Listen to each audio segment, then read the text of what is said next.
The DOH is confirming that a 38-year-old female Chinese patient under investigation, or PUI, is positive for the novel coronavirus. 4 new confirmed cases of the virus were announced late Sunday night.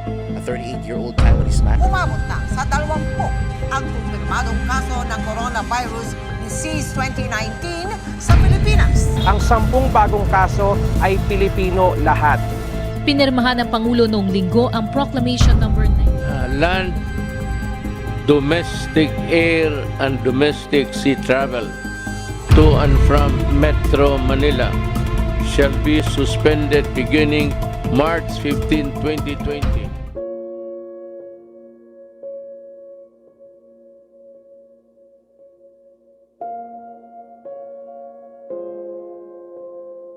Tila isang palabas sa pelikula, ang pandemyang kinakaharap ngayon, hindi lang ng mga Pilipino, maging ng buong mundo. Pelikula na kung saan, digmaan ang paksa.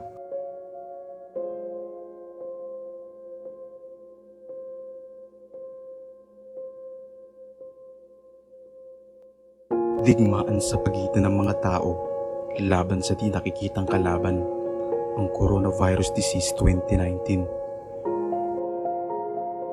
o COVID-19. Malaki ang naging epekto ng COVID-19. Wala itong pinipiling antas ng pamumuhay na dadapuan. Mahirap o mayaman, bata man o matanda.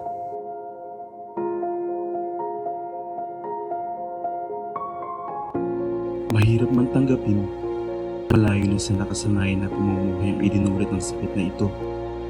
Takot at pangamba ang laging bitbit ng bawat isa sa araw-araw na tatahakin.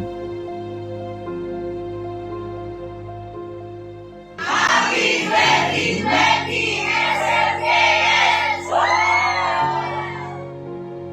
Bukod sa bawat pamilyang naging apektado ng sakit na ito, tila tumigil din pansamantala ang mundo upang abutin ang pangarap na maging isa sa mga magagaling na choir sa Pilipinas, ang grupo ng mga kabataan na Smokey Mountain Kaibigan Singers o SMKS. Sa Paradise Heights, Bocholt, Manila, ang lugar kung saan matatagpuan ang bundok ng basura na tinatawag na Smokey Mountain.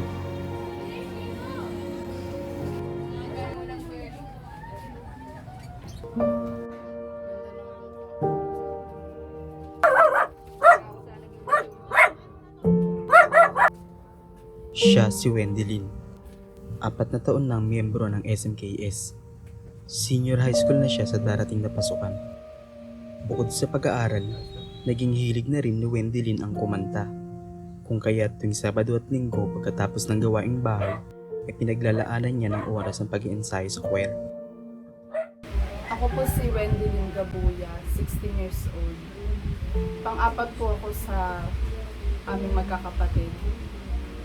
Si Papa po ay nagtatrabaho bilang isang truck driver sa Cavite at si Mama naman po ay isang kusinera sa San Rafael, Nabotas City.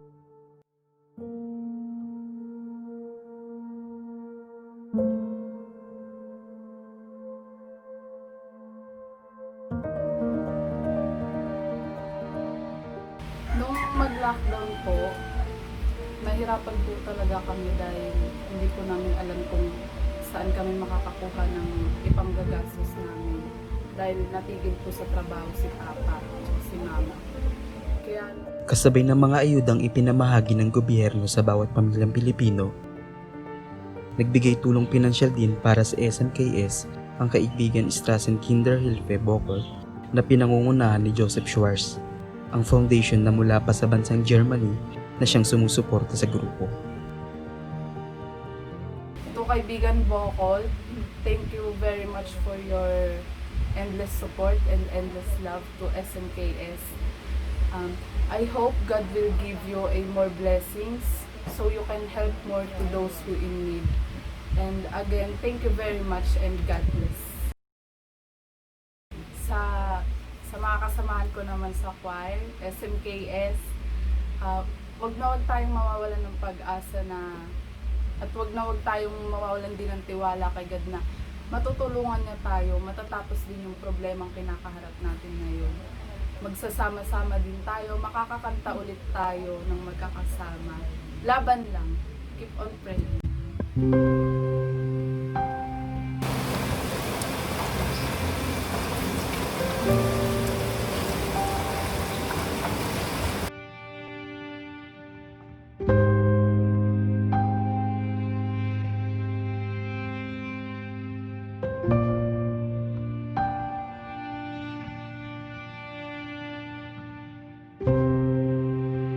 Ako si Nicole Garado. Taong 2010 nung sumali ako sa choir. And ngayon, isa na ako sa mga pioneer na nag-assist sa mga bagong member.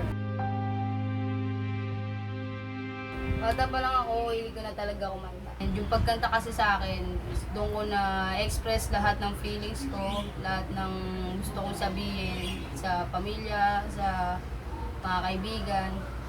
And dahil doon, kaya hanggang ngayon, nagpapatuloy pa rin ako para maging masaya pa din kahit mahirap.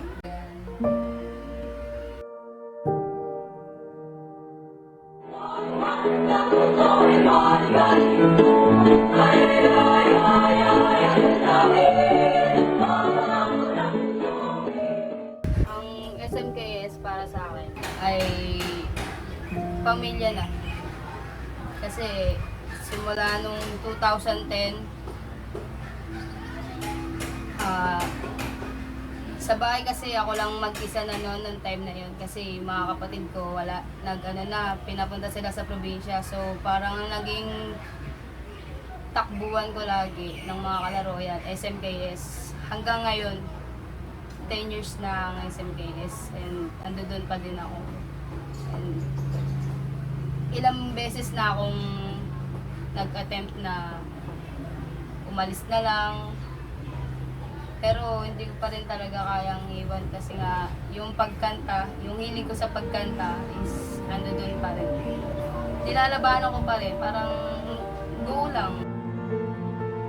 Dahil doon, nabuo yung pangarap mo na ayun nga, isa sa nakapunta. And yung choir lang din talaga yung parang nag-a-up sa akin para lang lumaban sa buhay. Bago mag-lockdown dito sa Metro Manila, nagtatrabaho ako sa steak break company sa Lucky Chinatown bilang isang cashier. Noong ipinatupad ang lockdown sa Metro Manila, isa lamang si Nicole sa milyong Pilipino ang nawala ng trabaho. Mahirap nung nagkaroon ng pandemic. Sobrang hirap kasi ando doon na ako sa nakakapag-umpisa na ako. Alam mo yun, yung nagagawa ko na yung mga bagay na gusto ko, nagkakaroon na ako ng vision na gusto ko pang gawin. Pero dahil sa pandemic, parang nawala lahat siya. And hindi mo masisigurado kung kailan matatapos yun. Sobrang mahirap, nakaka-depress siya. Dahil din sa pandemic na ito, mas lalo kong naramdaman yung pagmamahal ng kaibigan Bocholt. Kasi kahit malayo sila, kahit nasa malayong lugar sila, hindi pa rin nila nakakalimutan yung choir namin dito sa Philippines. Salamat ng marami sa tulong.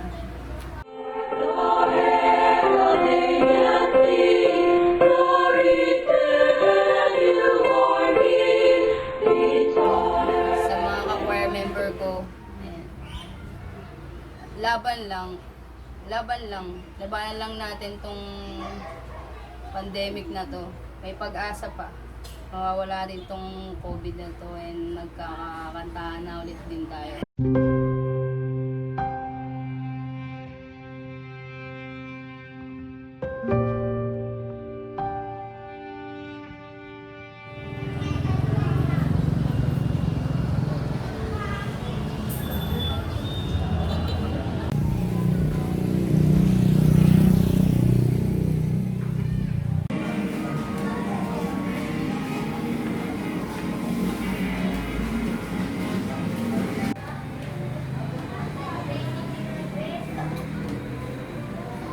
Ako po si Christian J. Bulido, 15 years old, at ako po ang panganay sa 6 na magkakapatid.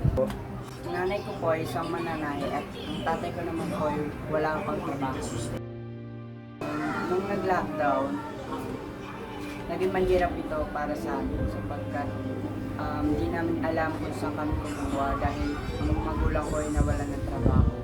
Hindi na rin sa panggastos araw-araw. Sa tulong po ng Gawad Kalinga ay nabigyan po si mama ng trabaho pansamantala at gumagawa po sila ng PPD para sa mga frontliners. Ngayong pasukan, pag-aaral ko ay isa rin napakahirap sapagkat ang pasok ngayon ay gagawin ng online class. At dahil sa paggawa ng PPE ni Mama, sinikap niya para mabilan ako ng cellphone para magamit ko sa online class.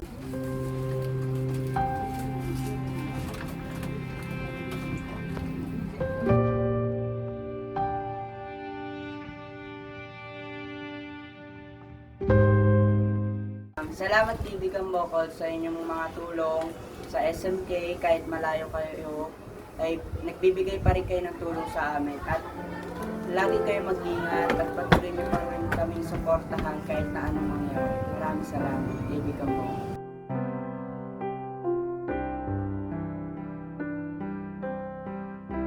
Papasalamat po sa mga tao may mabubuting puso na handang tumulong po para sa iba. Kahit hindi naman po kami kaano-ano talaga, napakalaking puso meron po. Salamat.